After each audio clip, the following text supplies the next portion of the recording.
I started using drugs after having a bunch of surgeries due to a basketball injury I had.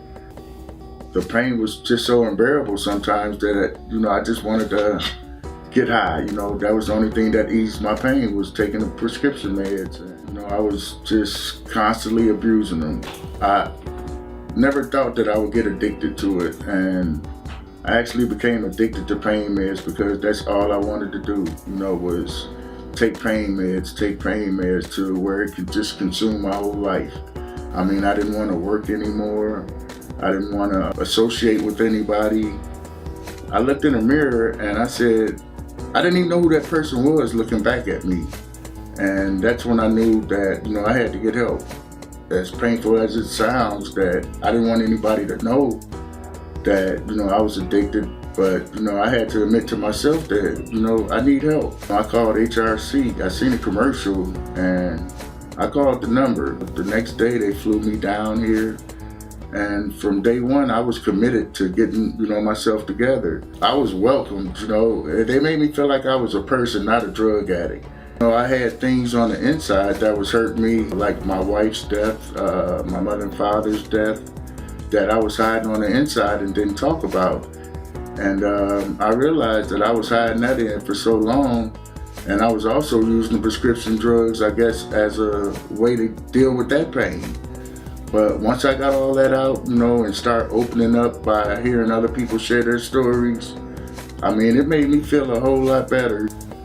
I realized that, you have things in your closet that you have to get out.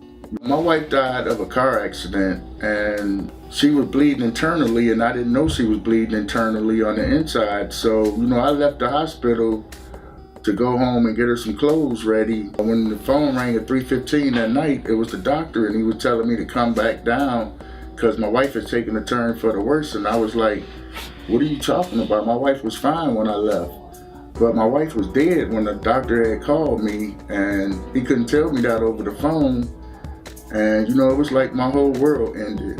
And I felt like I abandoned my wife, by leaving her there. And I carried that guilt around for a long time that I, felt like I abandoned her. And I never shared that with anybody until I came to HRC, and my therapist had me talk about it. Carrying all that guilt around, was causing me a lot of pain. And the only reason I know how to hide that pain was to use pain medicine, just forget about it, not talk about it to anybody. Not until I got here in HRC and, I talked to the therapist and, I just got all that out in the open, how I was feeling, how it was making me feel. And, since I've gotten that out, I feel like I've become a better person. I'm thinking clearly, I'm making the right decisions. My life became manageable again. I had a dream of always opening a barbecue restaurant. Since being sober, I'm making things happen and I think that dream is about to come true. But I know I still have to keep myself clean and sober before any of that can come true.